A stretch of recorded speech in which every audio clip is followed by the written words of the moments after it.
I won't forget that morning, not if I live to be 100. I counted the men as they marched out of the yard. They'd hardly slept for weeks.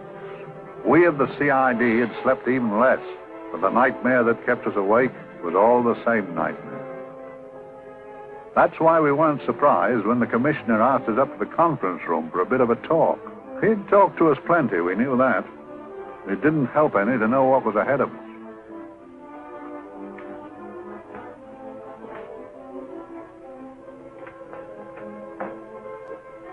Must we have that window open, Gregson? Oh, shut it if you want to. Chief will be in enough of a temper without having a ruddy blast down the back of his neck.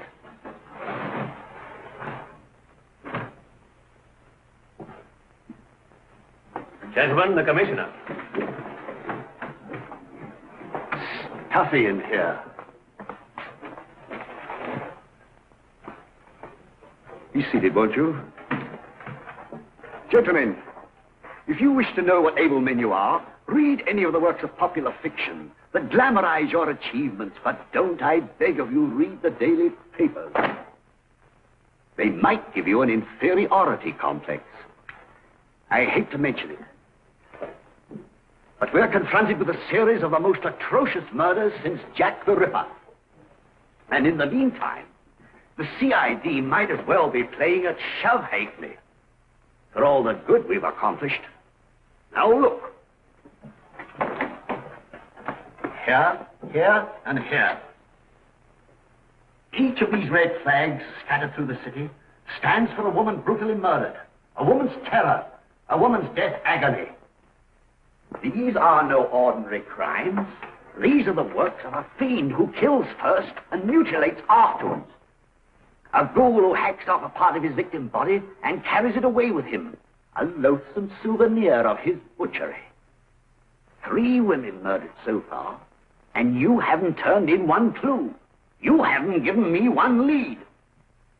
Here you sit and wait for news of a 4th victim, with your arms folded.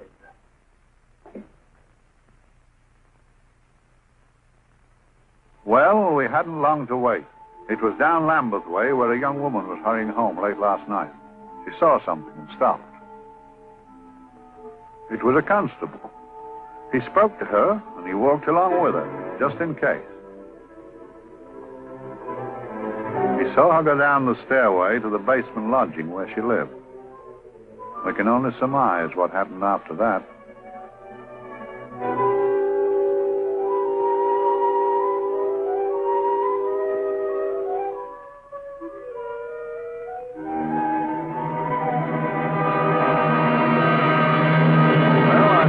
Pride in my pocket and went to see the man who so often helped out Inspector Lestrade and myself in the past, Mr. Sherlock Holmes.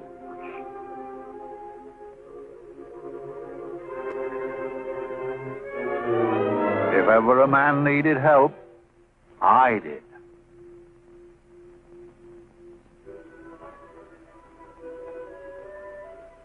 This makes 4, Inspector. 4 defenseless women here in the heart of London. And everyone with the right forefinger hacked off. Not hacked, Inspector Gregson. Cleanly, expertly severed. The work of a skilled surgeon. That's our only clue. Much about the age of my sister's girl. Is there no way of stopping this, Mr. Holmes? Yes. There's a way, somehow. The fiend that did this. I promise. I promise. We've nothing to go on. That's the rotten part of it. We can't get far without knowing the motive. Well, at least we know what the motives were not. It wasn't robbery, nor passion, thanks be, nor yet vengeance. Because they all came of totally unrelated families. Steady, Inspector, steady. Sorry, Mr. Holmes. I don't turn a hair when it's a bloke who can look after himself. A little slip of a thing like that. Yes, it's horrible. Come on, let's get a drink.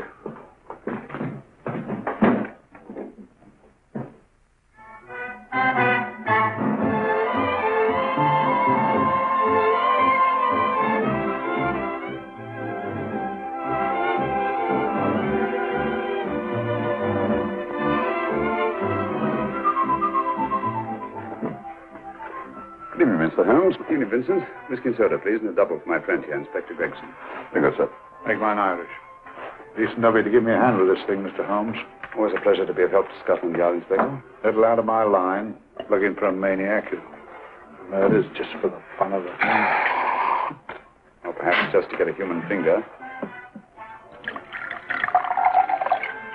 In all 4 cases, murderer risked capture by stopping to secure a finger. Well, what for? Who knows? He's just a madman. Perhaps there's method in his madness. If we could just trace those missing fingers. If we could just drain the English Channel, we might find a penny. Huh? Oh, thank you. You may keep those, Mr. Holmes. Thank you.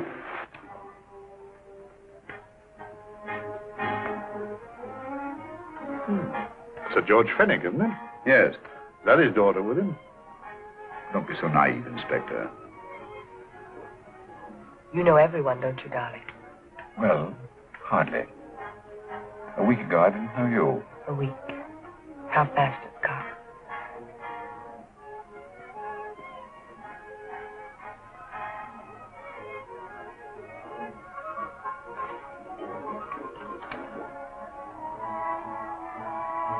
I collect these things. How very quaint of you. Shall we go? Yes.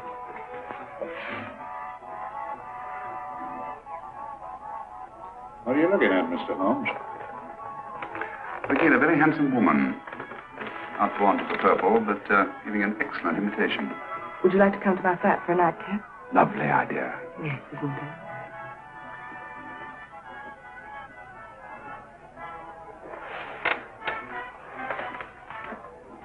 Wonder where she's taking Sir George Fenwick. Don't be so naive, Mr. Holmes.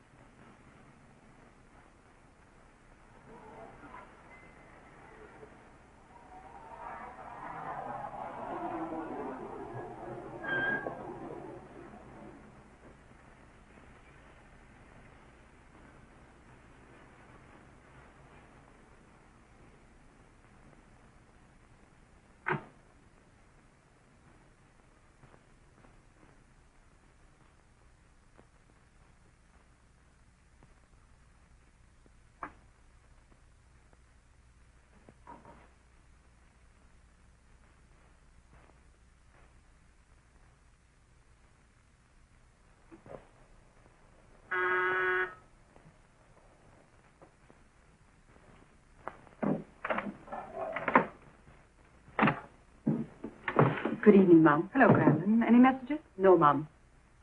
Thank you. Drinks, Crandon. One of your nice surprises. Yes, Mum. I say, you don't mean that... Crandon's a marvel, aren't you, Crandon? Yes, Mum. You wouldn't believe the things she can do. Ah, charming thing. Delightful. Really? You think so? I'm so glad. Do sit down. Do you mind? Do I mind? What a question. I don't mind anything, really.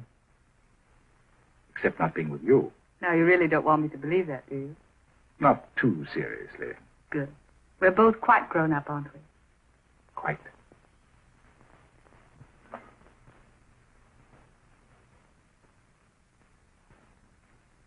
You're a treasure, Crandon.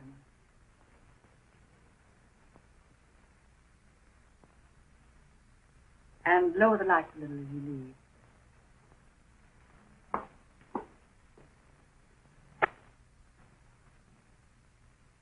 I prefer a more flattering light. In any light you'd be... Would I? And don't you know it? Perhaps I do.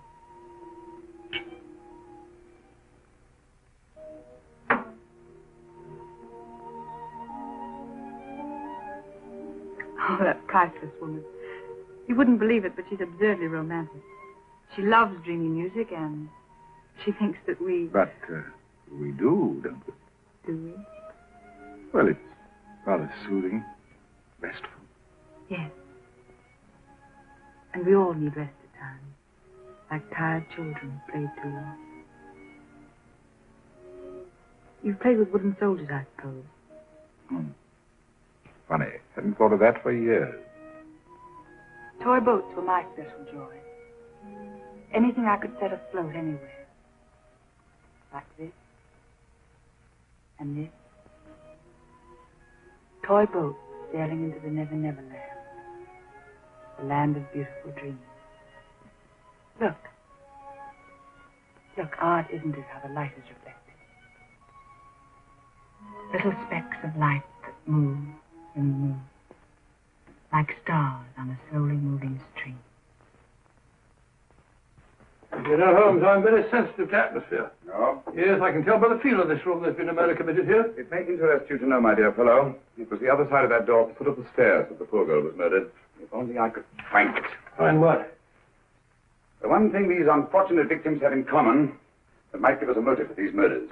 There must be something. Another Jack the Ripper, if you ask me, a homicidal maniac. No, Watson. In the case of Jack the Ripper, there was one thing in common. His victims were all from one walk of life, living in the same section of the city. In this case, the murderer chooses his victims from all walks of life and from different sections of the city. No, my dear fellow, this is not the work of a homicidal maniac.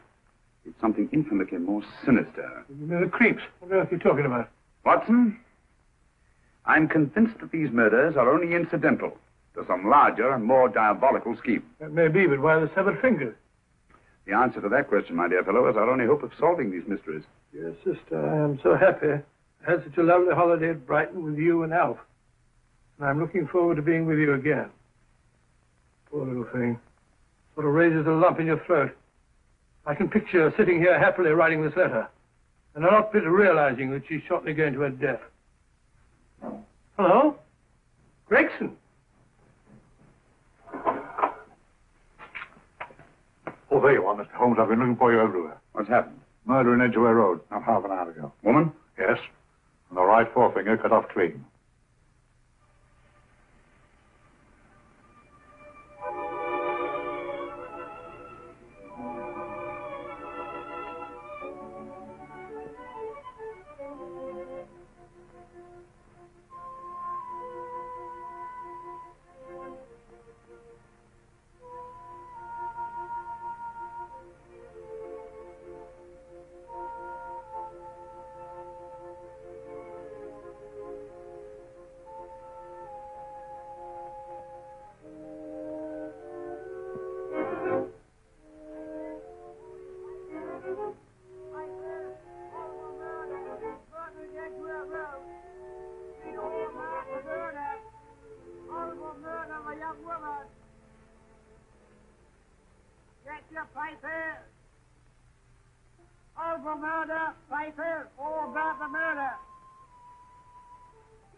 Another young woman found murdered, 5%.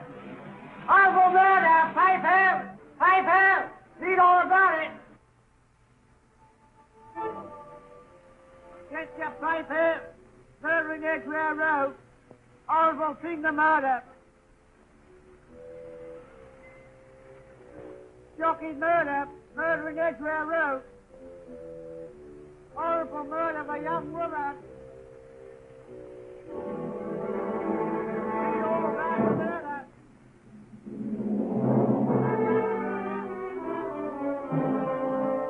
Only fancy, Mum. There's been another of those horrible murders.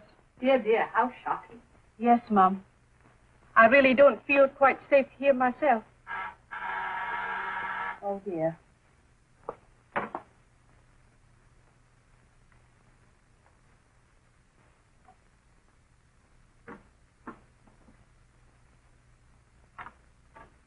Why, Sir George! I must see Miss Marlowe at once. I don't know if she... I must see her. Where is she? Lydia. Why, Sir George, what is it? What happened? I don't know. You'll have to help me. You've got to help me. But I don't understand. Listen. I woke up a few minutes ago in a cheap boarding house off Edgware Road. I don't know how I came there. I don't know when. The last thing I remember is being here with you. Calm yourself, Sir George. When did I leave here? Well, it was about, it was 10:45, Mum. Precisely. You seemed, forgive me, just a little distressed. Detached, not interested. I thought I'd said something to offend you. I don't remember.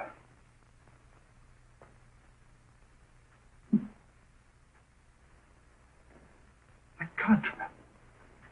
Tell me, has this happened to you before? Before? Well, there is such a thing as amnesia, you know. It was 10:45 when I left you. It was 9 this morning when I woke. Over 10 hours lost.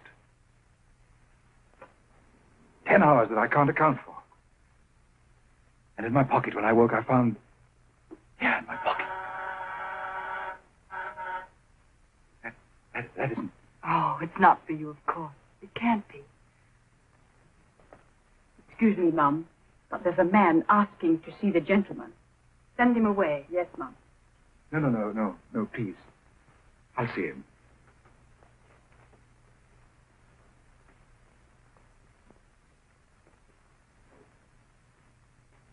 Well? Delightful room. Not much like the place you woke up in this morning. You followed me here? Yes. Are you a detective? Oh, no. Quite the contrary. Don't be afraid, Sir George. You know my name? Oh, yes. A very old and highly honored name.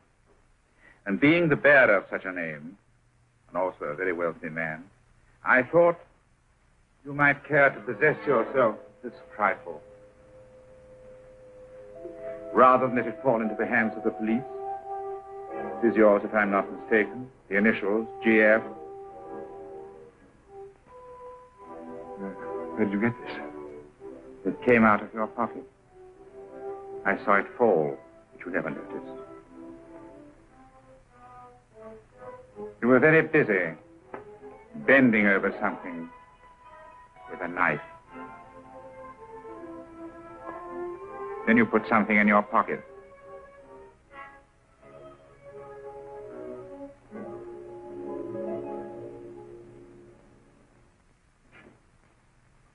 Come along, Holmes, come along. How many more times must I tell you? You're missing a treat. This is delicious. Little jam tarts to follow. Aren't you tempted? You and your flesh pots.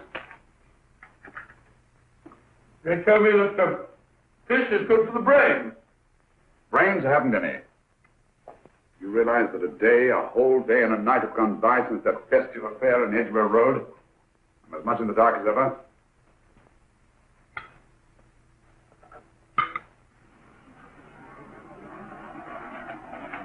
Hello, here comes a client, unless I'm very much mistaken.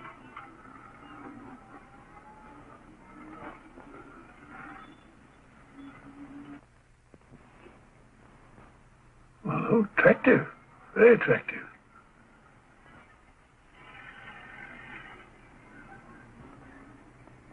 Obviously, she left home under the stress of some very great emotion. How do you know that? She isn't wearing any gloves. A startling omission in a young lady of fashion. Oh, she didn't put her coat on. Open car, too.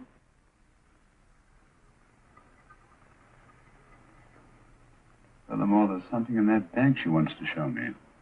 What makes you say that? The bag doesn't match her dress, indicating it was picked for size rather than style, to accommodate some bulky object. You amaze me, Holmes. What I meant to my dear fellow.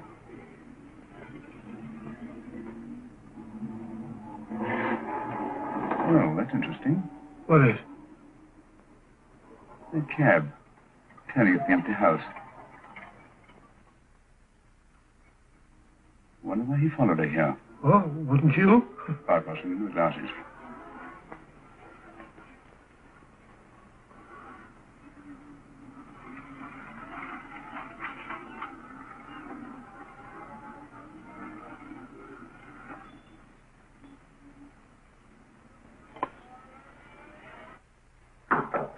Oh, we shall soon know.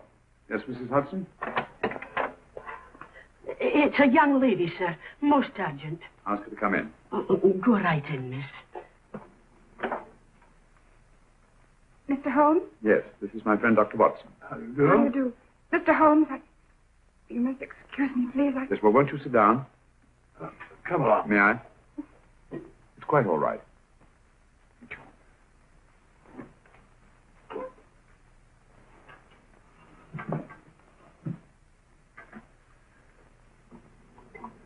Now try to control yourself, Miss Fenwick. You're with friends. You know my name? No magic, I assure you. I've often seen your picture. You're the daughter of Sir George Fenwick, aren't you? Yes.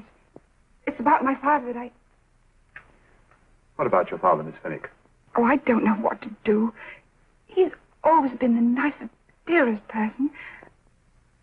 Only since Mother died. Yes, but we know. So I didn't think anything of it when he was away all night before last. But he didn't come home until yesterday at tea time. Didn't come in for dinner at all. Just paced up and down in the library hour after hour. I begged him to let me in, but he wouldn't. Steady, steady. Now take your time. I couldn't sleep a wink last night. Then I started hearing things. Hearing things? What sort of things? I heard someone in the garden underneath my window. Then I saw a figure moving down the garden path. And I recognized my father. Stealing through his own garden like a thief.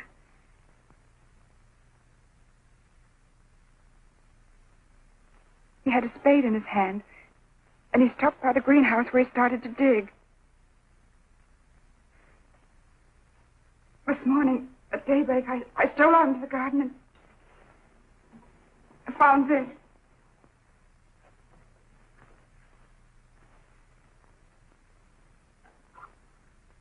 A finger. A human finger. Bring up Scotland Yard, will you, Watson? Ask them to get hold of Inspector Gregson and tell him to meet us at once at George Fenwick's house, Kingston. Operator, get me Scotland Yard quick. Where's my father, Norris? He's still in the library, miss. Thank you. We'll see him right away. Will you come with me, please? Thank you. I got your message, Mr. Holmes. Yes, indeed. Dad, may I come in? Dad.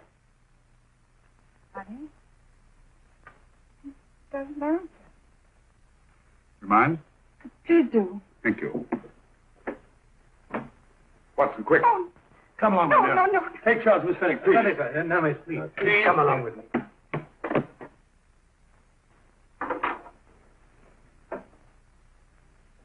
Dead? Yes. What do you make of it, Doctor? Shot in the back, between the second and third ribs. The bullet undoubtedly had penetrated the heart. Look at the powder marks on his coat. I was afraid of this. What do you mean? Don't you remember the man in the cab who followed Miss Fenwick to Baker Street? Well, you don't think he had anything to do with it, do I you? think it's reasonable to assume that he tipped-off someone that I've been sent for. George has obviously been murdered to keep him from telling me what he knew. What was the weapon used? Small caliber revolver, point blank range, by the look of the wound. The murderer came in through those French windows. The mud from the garden he brought in his boots. George must have surprised the intruder. Passed the room to him here. What follows we can't tell. But from the location of the wound, I'd say that he turned his back for a moment, and as he turned, the muzzle of the revolver was placed between his ribs and one muffled shot fired. You mean to say he kept on going, even after he was shot? There's no doubt about it. Look there. A trail of blood leads us back to the desk. Something Sir George was after.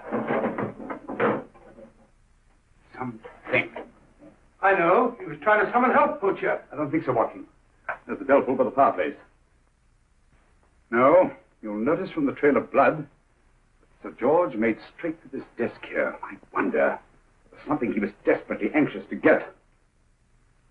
Hello. His right hand's clenched. Perfectly natural. Death agony. The left hand lies open. Why only one hand clenched in the death agony?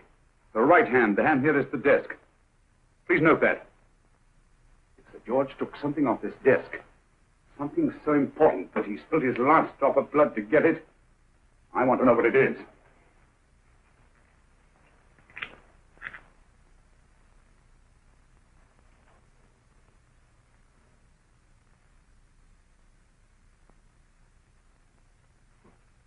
Nothing but an ordinary match folder. Where does that lead us? I imagine to something very important, Gregson. This match folder's from Pembroke House. Why shouldn't it be? He was there, you know. We saw him yesterday. Yes, but the effort he made after he was shot to get hold of this match folder. It's just possible he wanted someone to remember Pembroke House. He may have wished to recall it to someone who saw him there. Someone who, like ourselves, saw him with a woman.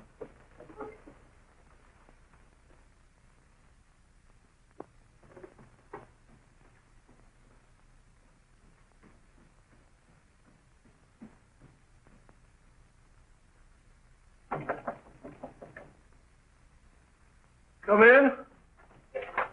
Oh, Dr. Watson, this came by hand for Mr. Holmes not 10 minutes ago.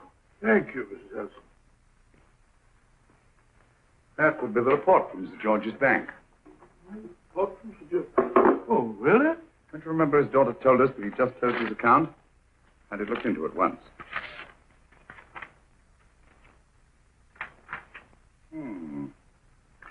He drew out his entire balance in cash, nearly £10,000, yesterday, just after that young woman was murdered. What does that suggest you, Watson? He paid it out to someone. Precisely. I smell the faint, sweet odor of blackmail. You don't think he paid it out to someone who saw him murder the McLean woman? Sir George never murdered anyone. But he did have that woman's finger, and he empty did have and pay out a lot of cash. That's the terrifying part about blackmail, Watson. The victim is afraid to fight the accusation, no matter how false. Once the accusation is made, his name is smeared, and sometimes his life is ruined. Well, Sir George didn't commit these murders. What fiend did? I rather think they're not the work of any one man. Oh, come, Holmes. You don't expect me to believe there's a whole organization going about killing people and chopping off their fingers. Not possible, quite possible. Well, whoever's behind all this thing must be out of his mind. On the contrary, my dear fellow, if my assumptions are correct, this little scheme has behind it the most brilliant and ruthless intellect the world has ever known. You don't mean Professor Moriarty? I do. Oh, steady, Holmes, you've got him on the brain. This is the third time in as many months you've suspected him of unsolved crimes. He's dead, you know. Is he? Is he? You know he is. He was hanged in Montevideo, well, over a year ago. I know that someone was hanged in Montevideo under that name. But I'll stake my reputation that Moriarty is alive and here, now, in London. Hello? Yes, Dr. Watson, wait a minute. Me? Yes? This is Dr. Watson speaking. No, I'm afraid I've retired. I don't practice anymore. What? Oh, that's a different thing. An emergency case. Well, just a minute. Yes? Yes, well, see, she's not moved. Remember that? Don't touch her till I get there. Fractured case in McCardle's Mews. Heavy woman. 14 stone.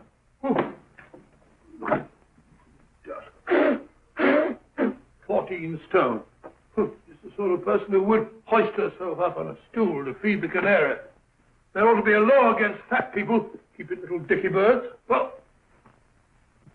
so long, old man. I shan't be very long. I haven't used that bag since I bought little Amelia. What's her name in the world? Grew up to be a very attractive child. Oh, who wouldn't with a name like Amelia? What Amelia? Amelia.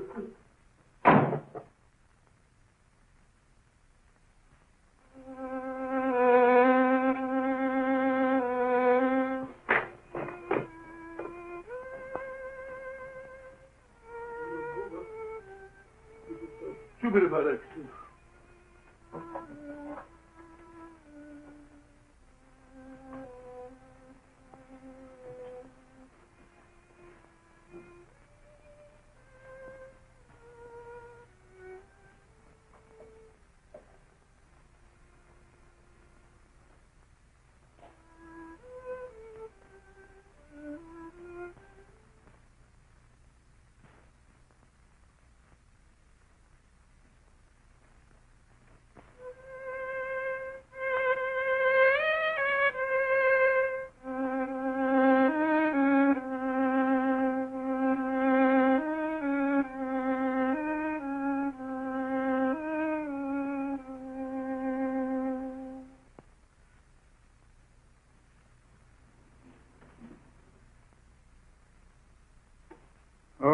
Professor Moriarty. Not that I wish to appear inquisitive, but to what am I indebted for the pleasure of this visit? Scotland Yard will be interested. It's very convenient for me to have Scotland Yard think that I'm still dead in Montevideo. I never dreamed of fooling you. Thank you. The thought occurs to me, Mr. Holmes, that there are some advantages in living within the law. You're very comfortably fixed here, aren't you? As I get on in life, the little comforts appeal to me more and more. Oh, I beg your pardon. Won't you sit down? Thank you.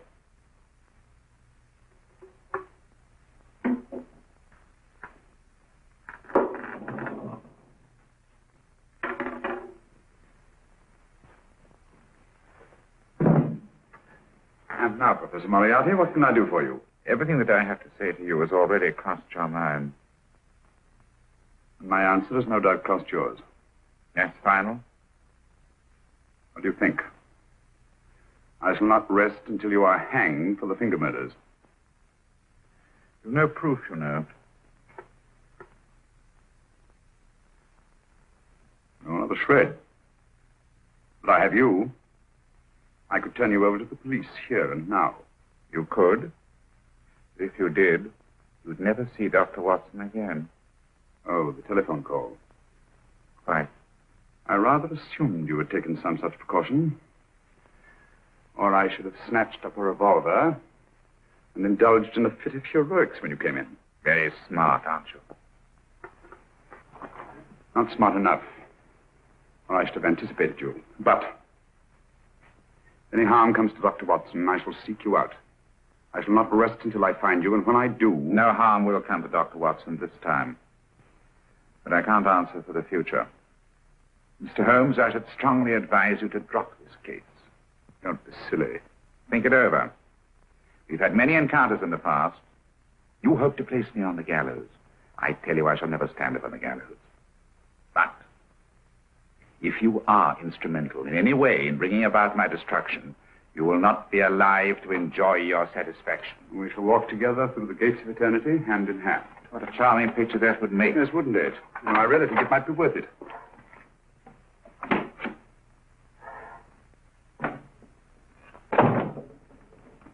Shoelaces, Governor? Tuppence a pair. And strong enough to hang yourself. How many more times since I tell you I don't want your filthy shoelaces or your company? Shoelaces, Governor? Last impertinence. Run along, my good man, or I'll give you in charge. Shoelaces, Governor? Shoelaces, Governor? Help a poor bloke. What's only got one arm? Any luck with Mr. Holmes? You can read his obituary in tomorrow's papers.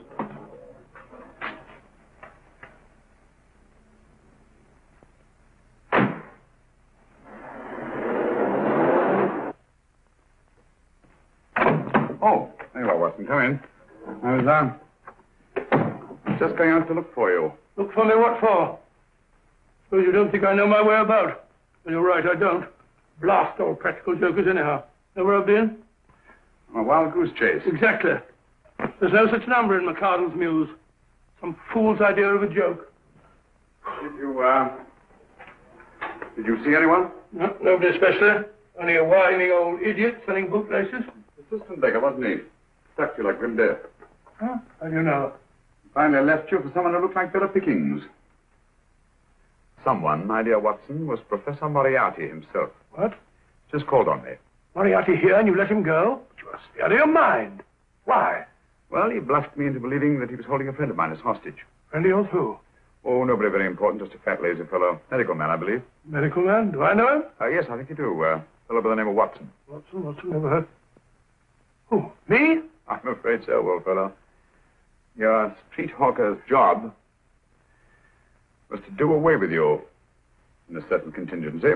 And you let Moriarty go? Because of me? I had no choice. Can't afford to lose you, old fellow. Well, it's very decent of the old chap, I must say, but... I wish you'd nabbed him. We shall, never fear.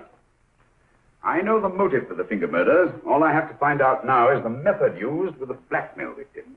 Method? Yes. How does Moriarty get them to the scene of the crime? How did he plant those severed fingers on them? And how does he scare them into believing that they may have committed those atrocious murders themselves? Curious.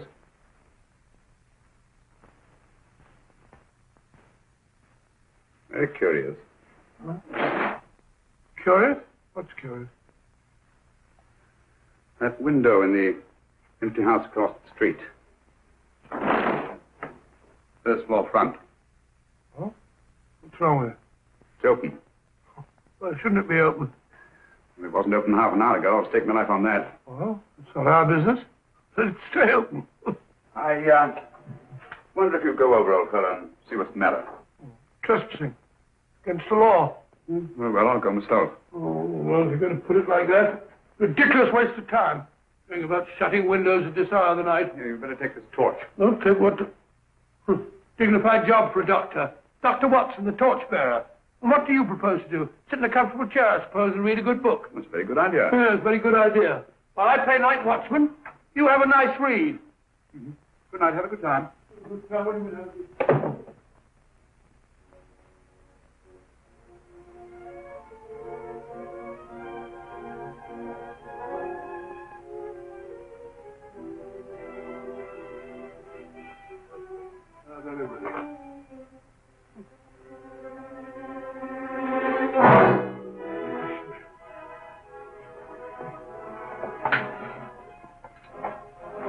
For?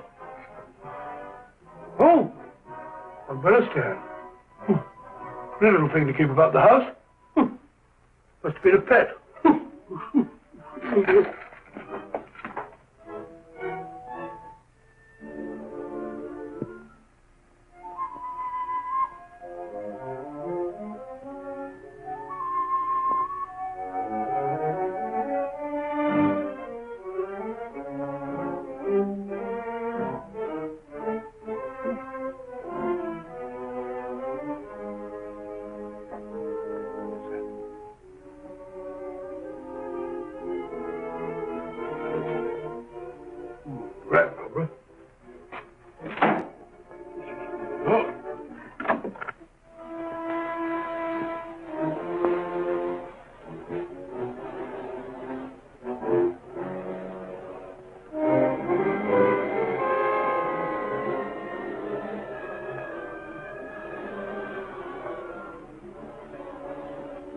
He sits comfortably reading a book.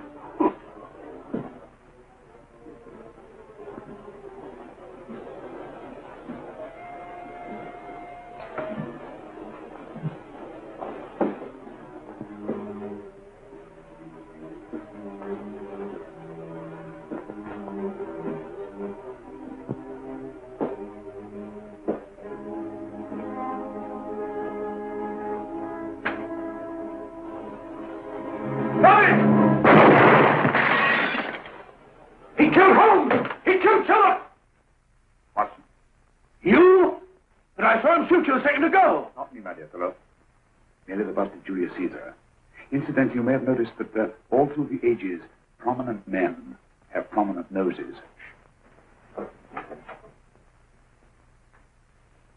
Oh, afraid we're in for terrible trouble again with Mrs. Hudson. Windows smashed, plaster all over the floor. Get up, you.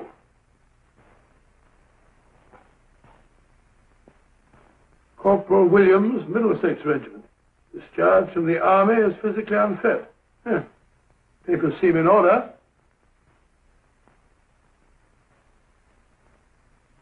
Now, Corporal Williams, you've seen service in the Far East, haven't you? The East? I thought so. Look at his complexion, Watson. Yellow as saffron. He's been taking antibrine. Cure for malaria. Sniper, aren't you? Sniper. Why did you try to kill me? I had to kill him. I had to. Oh, snap out of it. Stop it, Watson. He's shamming. No, he isn't. Who told you to kill me? She told me. She told you? She told me I couldn't miss. Well, luckily you did miss, you murderer. He isn't a murderer, Watson. Listen, Corporal Williams. She told you you had to do it, didn't she? I had to do it. I've got it, Watson, I've got it. Got what? The method used in the finger murders. Well, what is it? Hypnotism, my dear fellow. Hypnotism. And it wasn't against his nature. That's the devilish part of it. They picked a man for their purpose whose job was sniping. Who are they? Professor Moriarty and his finger murderers. Williams spoke of a woman. I think you'll find that she asked him home tonight for a drink. Nice quiet rooms, soft lights, music. You've got it all pat, Mr. Holmes. What's the lady look like? Up 30, nice figure, blonde, lustrous eyes. Really? Got a phone number? Williams will give us her address. Look after him, Gregson. Don't let anyone come near him. He's our key witness in the finger murders. Well, I hope you're guessing right, Mr. Holmes. Get up, Williams. Now, go with Inspector Gregson anywhere he tells you. Come on. Yeah. Ring me as soon as he comes to himself, will you? I will. Good night, gentlemen. Good night. Well, if you believe that fellow Williams was hypnotized, I suppose you think Sir George Fenwick was hypnotized, too. I'm quite sure of it. Have a cup of tea? Thanks, old boy. Nothing to eat. Well, why didn't these people make Sir George do the murder himself? Because they didn't want to get him hanged. They wanted to blackmail him. Who do you think the actual murderer is? One of Moriarty's gang. A diabolically simple technique. Kill a woman. Yes. But why cut off the fingers? My dear fellow, don't you understand? The severed finger is what links the blackmail victim to the murder. He wakes, finds the grisly thing in his pocket. Doesn't know how it got there. He's no idea that he's been hypnotized. For all he knows, he may have committed the atrocious crime during some dreadful lapse of sanity. In that state, when he's utterly demoralized, the blackmailers take over. Is that it? Undoubtedly. You see, they swear that they saw him commit the murder. And being human, the victim will pay anything rather than stand trial on a charge that will make his very name loathsome. It all fits in if you believe in hypnotism. The only possible explanation. You think the hypnotist is that woman with the blonde hair and the lustrous eyes, the woman you invented? I didn't invent her. I saw her. What are you talking about? That woman, my dear Watson, was with Sir George when he left Pembroke House. I saw her there. I shall see her again, and Williams will lead me to her. That's why it's so important to keep him safe. He will identify her.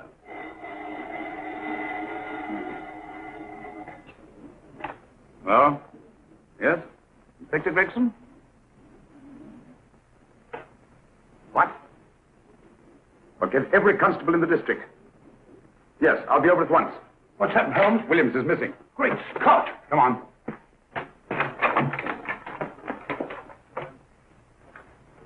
Lorry crashed into Gregson's car. During the confusion, Williams disappeared. Escaped, eh? No, kidnapped. To keep him from talking when he came to. You don't think that Moriarty... Moriarty? Anything is possible.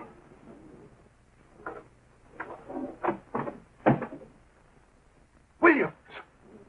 Dead. You see? Anything is possible.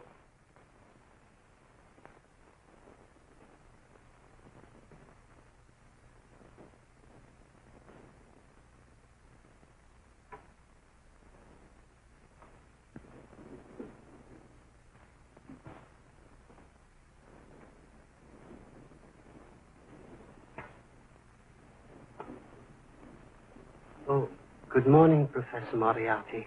You startled me. I'm dressing another darling, a dear little nurse. Is there anything wrong with your finger? Just a splinter. Nasty thing, splinters. Most trying. One can't be too careful, but I'll get it out for you. I have the very instrument to help you. Sharp enough to split a hair. Put those tools away until they're needed. But they're not tools, sir. They're instruments. Put them away. Is Lydia in? Yes. But really, you should let me. Get dressed. Holmes and Watson just left Baker Street for the Mesmer Club. Mesmer Club? The meeting place of all the top hypnotists in London. Do you suppose that Mr. Holmes is onto our method? It is suspects. It's merely a suspicion. It's our business to see that it ends there. I hope you're right. Williams passed away before he could talk, remember? What do you want me to do? Go to the Mesmer Club, meet Holmes, and induce him to come back here. Isn't that a bit dangerous? Every meeting with Sherlock Holmes is potentially dangerous. However, you say he didn't see your face at Pembroke House. And how would you suggest I get Mr. Holmes to accompany me here? Kidnap him? Oh, no. Holmes has one weakness. His insatiable curiosity. If you can arouse that, you can lead him anywhere. It's up to you to take advantage of any opportunity that may arise. This way, please, gentlemen. I'll tell Dr. Onslow that you're here. Thank you. And this is the Mesmer Club. If you ask me, hypnotism is a lot of mumbo-jumbo. Oh, come now, Watson. As a medical man, you must admit that hypnotism has its place in modern science. That may be, but 90% of hypnotists are crooks of the worst kind. Nothing more than a lot of charlatans exploiting weak-willed morons. Ah, Dr. Onslow, I believe. Happy to meet you, Mr. Holmes. Your brother Mycroft suggested I might be of help to you. He's a valued member of our little group of charlatans and crooks. Beg your pardon, sir. I didn't know you were listening. Behind the curtain. My friend, Dr. Watson. Oh, delighted. I wonder now. You see, we're in the midst of a little experimental session at this very moment. If you'd care to join us. Certainly. That'd be very instructive. Oh, well, will you follow me? Thank you. Behind the blasted curtain. In treating his case. Today, the therapeutic value of hypnotism, as we now call it, is conceded by innumerable physicians. Especially is of value in surgical cases where the administration of local or of general anesthetic is inadvisable. Inadvisable poppycock. For the sake of latecomers, I may say that I have placed this subject under profound hypnosis. In this condition, he can feel no pain, even under applications which normally would be excruciating. Excruciating? You excuse me, please. Carter, you are having a peaceful sleep. You feel nothing. Your arms and your hands are without sensation. Mowbray, the long needle.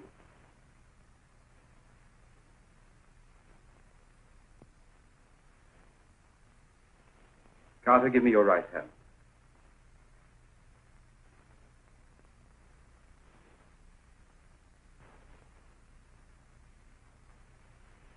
As you observe, the needle has been thrust completely through the subject's hand. No feeling, no pain. This lack of feeling is the one infallible test of profound hypnosis. Nonsense. Fellow's full of drugs. Well, isn't he? Definitely not, Doctor. Wake up, Carter, wake up. You feel well and rested, remember. No pain anywhere. Wake up, wake up. I say, when are you going to begin? All through, Carter. Stand up. This way, sir. And, these all the people that come here? Oh, no. Others keep dropping in all the time. I suppose it's all right for those who believe in it, but of course, I'm a professional man myself. Then you don't believe in hypnotism, Dr. Watson? I don't deny that there are certain types of hysterical, feeble-minded people who go under if you point your finger at them. But anyone with an ounce of character... How right you are. You see right through our little artifices, don't you, Doctor? Right through, my dear sir. Right through. Right so. But with the feeble-minded, as you say... excuse us, Mr. Holmes. Certainly. Step over here, won't you? Certainly, sir. Anything to oblige. Let me show you how easily we charlatans take advantage of them. Now, sit down, Doctor. Now, we set a thing like this in motion. It's wonderful, the attraction on the feeble-minded, of course. The continuous motion, if they just let themselves follow it. Of course, you could stare at it till doomsday, Dr. Watson, with no effect at all. still, it might make you a little drowsy, like the white ribbon of road at night when you're driving. The rhythm is smooth, unbroken, and the road goes on and on, round and round, always the same, winding and winding.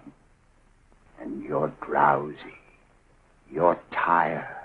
Let the road come into you, as it were. The long road, the smooth road, the road to sleep. Sleep.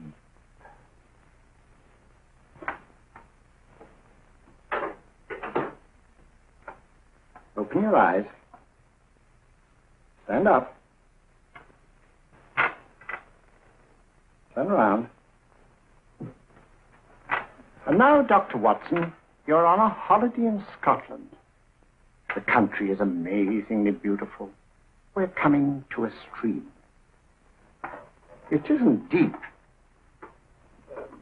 Better take your shoes and socks off.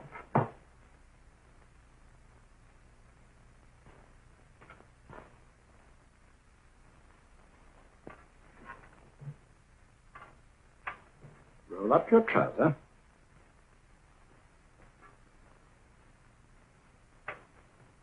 That will do. The other leg is waterproof. Turn around. Mind the pedals.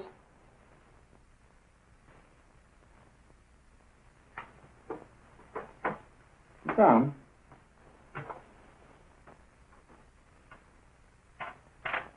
Wake up now.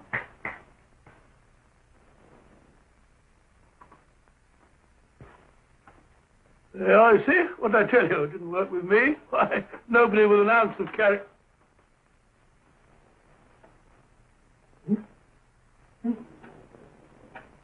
I think your knee is.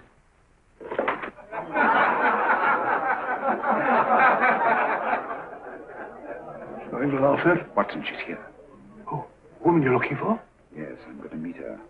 Perhaps I can induce her to take me to Moriarty. Do you think it's wise, Holmes? It may not be wise, but it's essential. After all, I've held my own with Moriarty in the past. But isn't it dangerous? She might be a hypnotist. My will isn't stronger than hers. I deserve to be hypnotized. I feel I must protest, Dr. Onslow. I was told this was a gathering of serious students of a great science, and I find myself in the company of buffoons. Oh, my dear madam. Elliot and Esdale brave. Were those men martyrs for the truth? That you may laugh over your childish, cruel tricks? I must say I'm in complete agreement with you, madam. This was a most unnecessary performance, Dr. Onslow. Beg your pardon, sir. My name is Holmes, Sherlock Holmes. At your service, madam. Thank you, Mr. Holmes. I'm afraid I've created a rather embarrassing situation. But you see, I'm interested in the serious study of hypnotism. So am I, too. Perhaps we have something in common, Mr. Holmes. Perhaps we have. Would you join me for a cocktail at Pembroke House? I should be delighted. Good.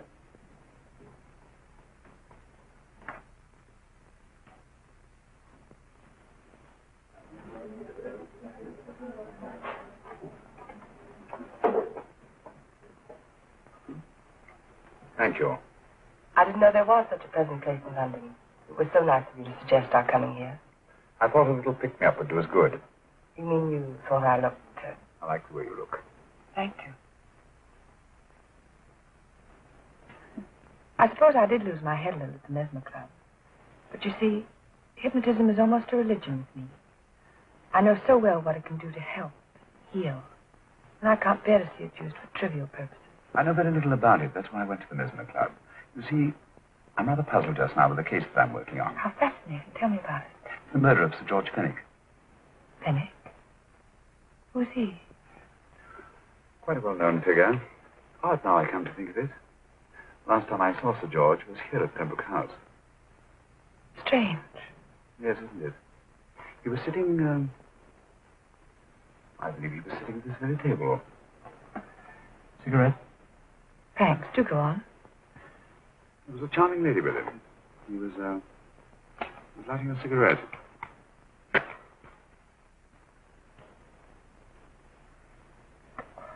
Charming. Did you see her face? No, West, I merely her back.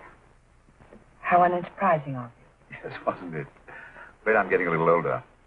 I shouldn't say so. That's nice of you. Still, the first time in my life, I've got hold of a case that's beyond me. I'm actually losing sleep over it. You know, Mr. Holmes, I believe I could help you. Really? I should be very grateful. You're amused. No. Really skeptical. How would you go about it? I've used hypnotism more than once in healing. Not for profit. I'm not a professional. But I do think I could help you. If you care to... I can't think of a pleasanter experience.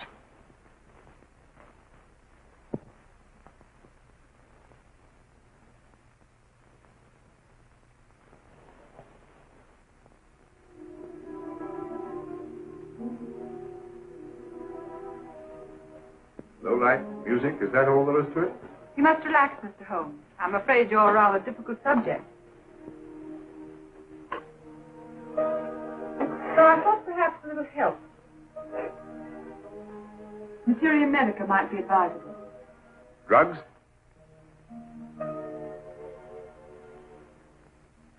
No, I'd rather not, if you don't mind. As a matter of fact, I'd rather not myself. But shrink not from your practice in Munich, you know. Believe it the best means for difficult subjects. Do you mind? Well, as a matter of fact, I don't approve of sedatives. Just as you wish. We don't have to go on with this at all, you know. Wait a minute. Wait a minute. All right. I'll take a chance. It's really quite harmless. What is it? Cannabis japonica, an oriental soporific. You need water.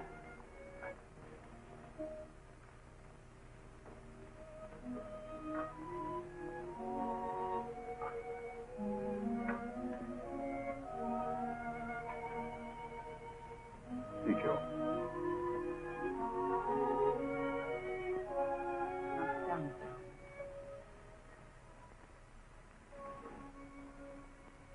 You feel yourself growing drowsy.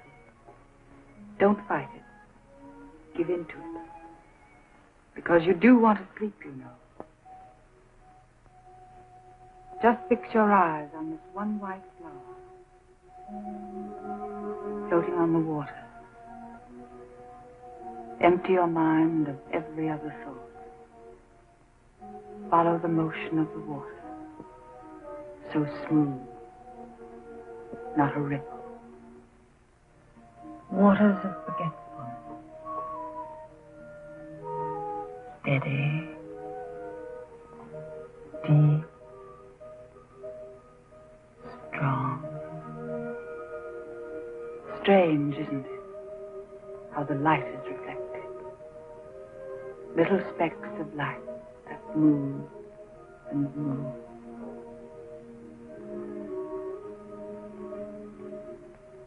It's restful here. Peace. Friendly.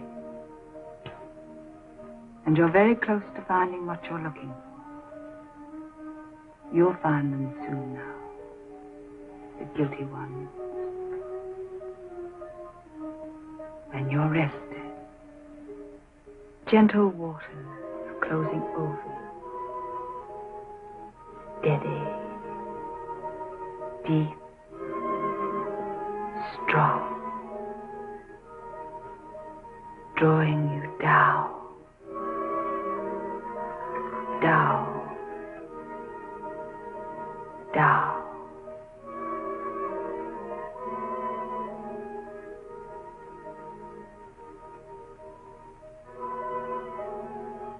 Sleep. Sleep. Sleep.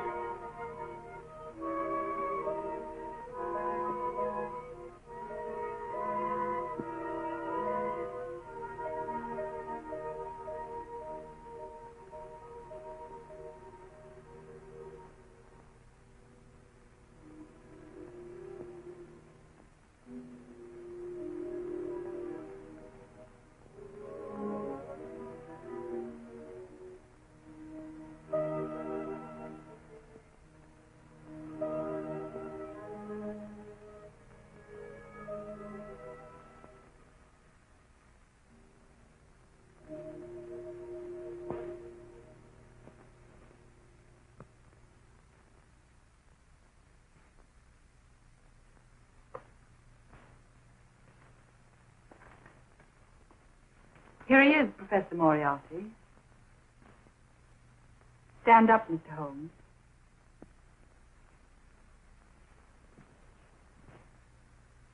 Open your eyes. Face this way. Are you satisfied?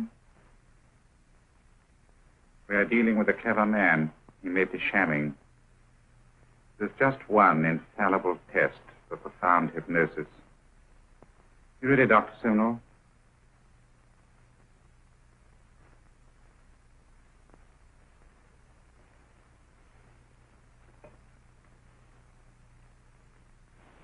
That will do, Doctor. He couldn't fake insensibility to the knife. I congratulate you, Lydia. Turn round, Mr. Holmes. Now walk to the desk.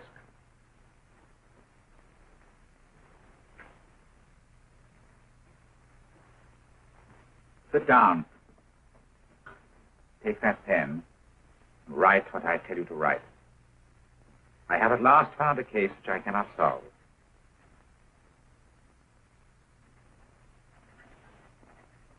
I have outlived my usefulness. Therefore, I have decided to end my life.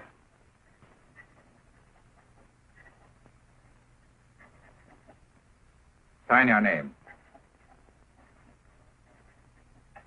Now blot it.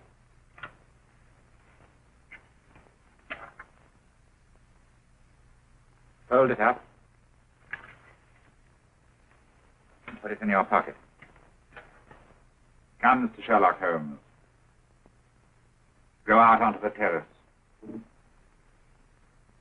But it won't look like suicide, sir. I'm sorry, but Mr. Holmes' injuries must all be self-inflicted. Let's walk a little, Mr. Holmes. It's so pleasant here in the garden. Just step up here onto the terrace. It's a nice, broad terrace. Now turn to the left and walk slowly to the end of the terrace.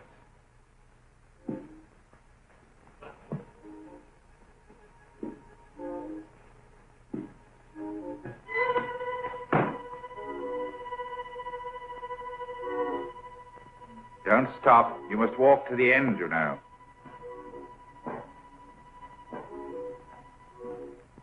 The end leads to an open doorway. You can pass through it in perfect safety.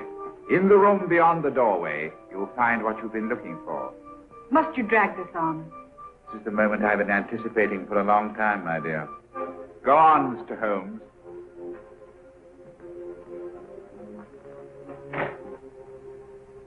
Through the open doorway, you will find the man responsible for the finger murders and the death of Sir George Fenwick. Professor Moriarty. Holmes! Stand still! What a beautiful view, Watson. I'm quite enjoying it. No, you're not. You're hypnotized. You're under a spell. Stand still. Don't move. Steady, Holmes. Steady does it. Stand perfectly still where you are. Nonsense, Watson. You don't know what you're doing. Of course I know what I'm doing. You mean you're not hypnotized? Certainly not. Then get off the wall, you idiot. What were you doing up there? Holding the fort until you arrived. What kept you? Oh, I ran into a spot of trouble on my way to Scotland Yard. I was arrested for exceeding the speed limit. Your luck seems to hold, Mr. Holmes. I'd hardly call it luck, Professor. You see, I substituted a drug of my own for the one that this dear lady pressed on me. You are clever, aren't you? A drug that, although it leaves the subject conscious, renders him quite insensitive to pain. That accounted for my lack of reaction to Dr. Simnel's knife. Well, Gregson, quite an impressive haul. Even Inspector Lestrade himself couldn't have done any better. Thanks, Mr. Holmes. Take him away. All right, put her in the van. I was right, Mr. Holmes. You are a difficult subject. Thank you. And now, Professor, our score is settled. Au revoir until I see you on the gallows. The rope has not been made that'll go around my neck. Come on.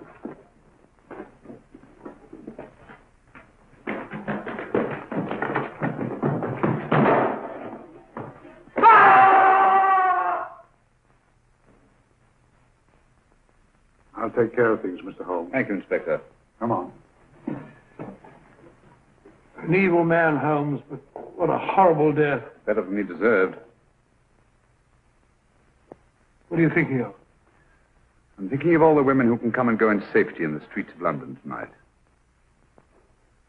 The stars keep watch in the heavens. And in our own little way, we too, old friend, are privileged to watch over our city.